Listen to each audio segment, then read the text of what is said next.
Hi, Jack. The first thing I'd like to talk about with your kicking action is your momentum.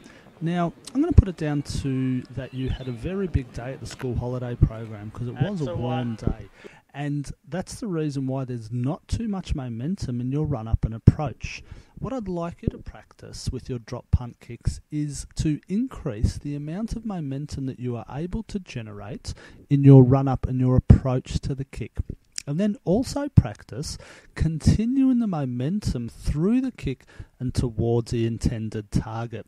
Now, if you're able to practice that, what you'll also find is that the power in your kicks will start to increase, and you'll also start to maximize the amount of distance and depth that you can generate in your kick as well.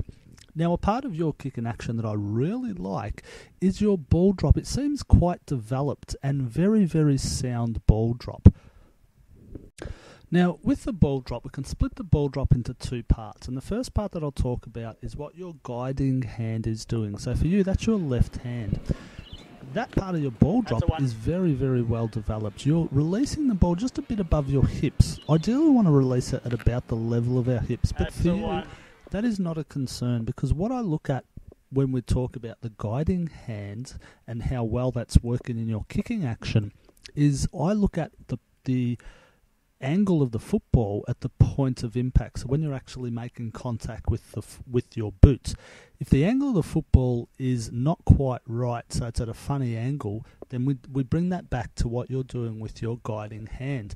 But your point of impact is very, very good. It's almost perfect. So therefore, even though you've got a bit of a high ball drop with your left hand, all I'd like you to be aware of is if you find that accuracy is something that's lacking and you definitely need to improve, or on a windy day you find that the accuracy is no good, then I want you to start to practice bringing or guiding the ball down to about the level of your hips, so just guiding it down a little bit lower. The other part of the ball drop is what your right arm is doing, so we call that the balance arm. Your balance arm is very good.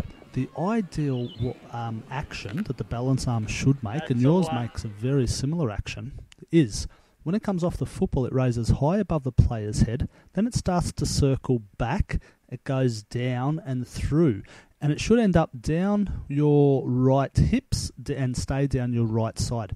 And that circling action is what we call a reverse C, because it looks like a reverse letter C. You've got a pretty good balance arm. It comes forward a little bit, but it starts to make that reverse C. And what that does is that will continue to provide you with a lot of balance through your entire kicking action. Now, the balance arm is an important part of your kicking technique because a player who wants to kick accurately, but probably more importantly, consistently accurately, needs to be balanced through their entire kicking action.